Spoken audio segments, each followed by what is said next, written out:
Hello everybody, welcome back to Markers and Monsters. As always, I'm your humble host, Colin. And hey, sorry it's been a while since I've uploaded a video.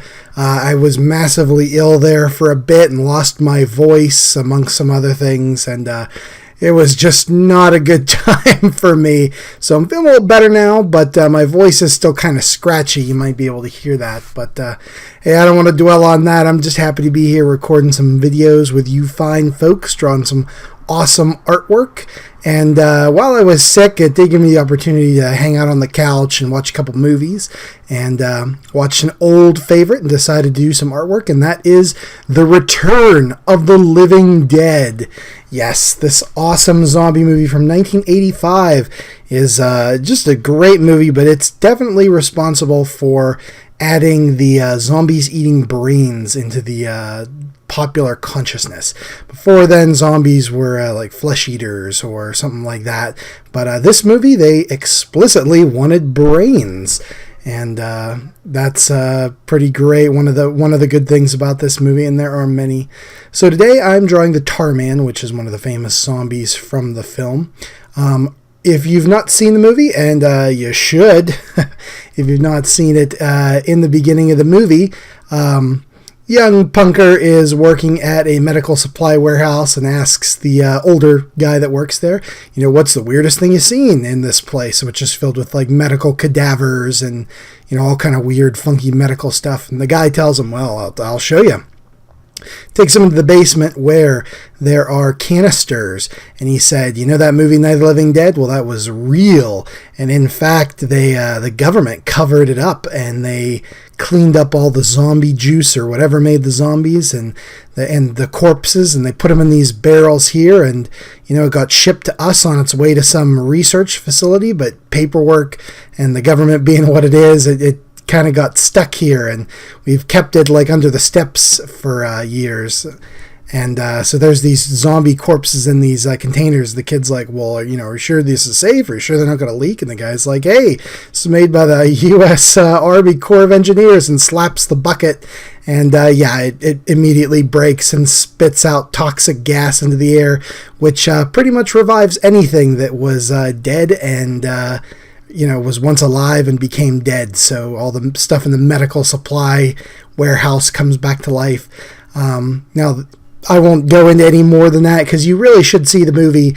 Suffice it to say, a nearby cemetery gets hit with this gas and all heck breaks loose, and it's just a great time. But famously, out of the barrels, they find the Tarman, and that's who I'm drawing today. He's one of the cadavers that the government cleaned up, from the Night of the Living Dead movie, and he was in these barrels. He's all sludgy and oozy and dripping and gross, and really great design, really great performance by the actor too, because he kind of moves really weird and not like your typical, zombie. Pardon me. And yeah. So he's a famous, kind of a famous zombie from cinema, and I thought it would be a lot of fun to just draw him real quick and kind of cartoony looking, and keep kind of that weird, like, yellow-gray sludge that's all over him. He's got these big, bright eyes and these really bright white teeth and kind of a goofy expression, but he's an awesome zombie. And he is the first zombie to mention the brains and how zombies like to eat brains.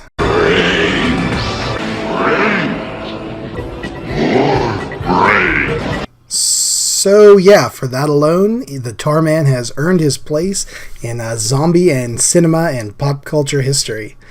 So as you can see here, I kind of got the figure just kind of spread out, got that great expression on his face, and just kind of threw up an arm there. Very simple way to do it, and kept him a little bit cartoony. Like I said, he's already pretty cartoony in the movie with those big eyes and all those white teeth. And from there, it was just kind of easy of just making him look kind of oozy. He's probably not as dark as he is in the movie, just so you can see him a little bit better. I thought that mustard yellow would make a great background. Now, here I'm taking some rubbing alcohol, and markers are an alcohol ink, and I'm kind of just smearing it around there on the background. It'll help things to blend in a little better. This was an experiment that I hadn't ever done before, and I think it turned out okay. I've actually done a lot more with it in the future, and I'll be doing a video on how to work that and stuff like that, tips and tricks. Let's get right into the inking here. I'm keeping him nice and thick lined on the outside, and then I can do kind of more detail work on the inside. And again, it helps with that kind of somewhat cartoony feel of him. This guy was a blast to ink, and I have to say zombies are a ton of fun to draw and a ton of fun to ink. I've mentioned that before. You can just kind of go hog wild and let your imagination go with it, and it doesn't have to be super precise or anything. You can kind of make your lines a little bit sloppy, and it's still going to work as long as you make it look gross or menacing or whatever you want to do with it. It'll look good. But yeah, so filling in all this ooze and pus and the drippingness, considering he was in this barrel for a long time, was a ton of fun, and he was just a blast to draw and get out there. Now going back to the movie a little bit, and what I love about it is I saw this movie at probably a pretty young age on cable TV. I was probably like 11 or 12. Again, it was like a staple of late night monster movie shows like Joe Bobberigs, and even on TBS they'd show a lot of monster movies late night. I remember they had the show Dinner and a Movie where they would cook. It was like a cooking show. In the host segments, they'd cook things based on the movies they were watching. And it wasn't really horror movies, but they would do all kind of stuff. And I remember seeing Return of the Living Dead on that. I can't remember what they cooked, though, for it, but very amusing. And probably something brain-related, of course. But yeah, this thing was all over the place back in the 90s. And I think that's something that maybe has gone by the wayside. I mean, some channels will show horror movies and stuff like that, but anymore with satellite and cable TV and direct TV and stuff, it's kind of awesome that you get to watch. You have so many options, but at the same time, I think it would be hard to go to your friends and be like, "Oh, did you catch Return of the Living Dead on this station last night?" or something like that, just because there's so many options out there. But, whatever. That's how the way the world works, and it's not bad now. It's just those memories from when I was a kid and stuff like that. They're always going to be very special to me, but I assume that's everybody operates that way. Your memories of when you were younger and that kind of nostalgia is always going to be a draw for you. Pardon me. So, anyway, moving right along here, you see I put in a little more brains there. I thought that would be a fun little, throws up some words there. And here I'm just darkening him, putting some marker over the ink and some dots and texture and stuff like that. And erasing all the pencil lines, especially in the white areas there where they will show through. All right, and then we're going to put some, not speed lines, but just some fun comic book style, like, whoa, check this out, lines up at the top to help really draw your eye into the piece of artwork.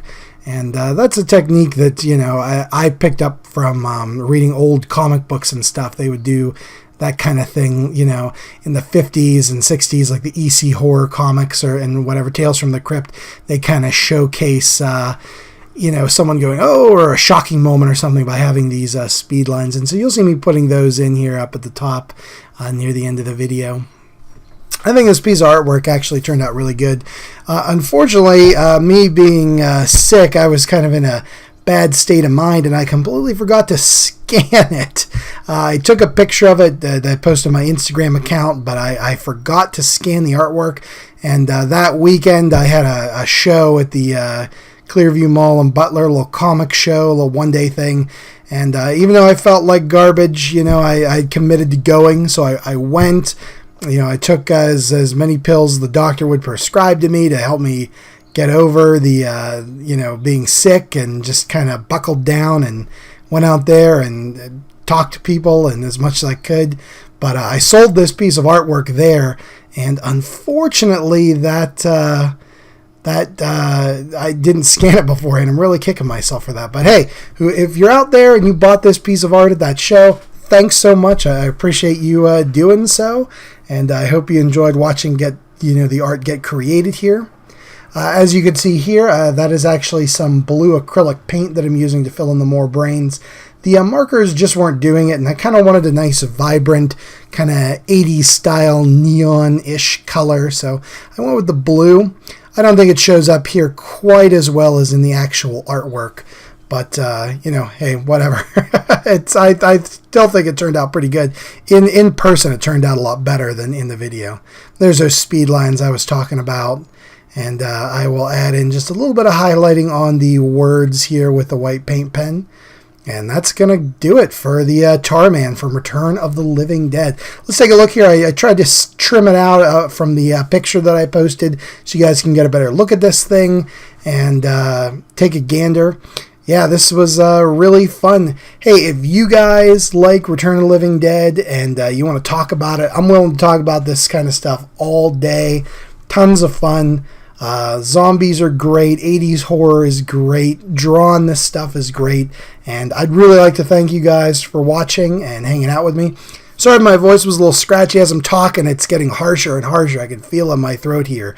And man, this cold really kicked my ass. But you know, that's life. You just got to keep on doing your thing and putting it out there all the time.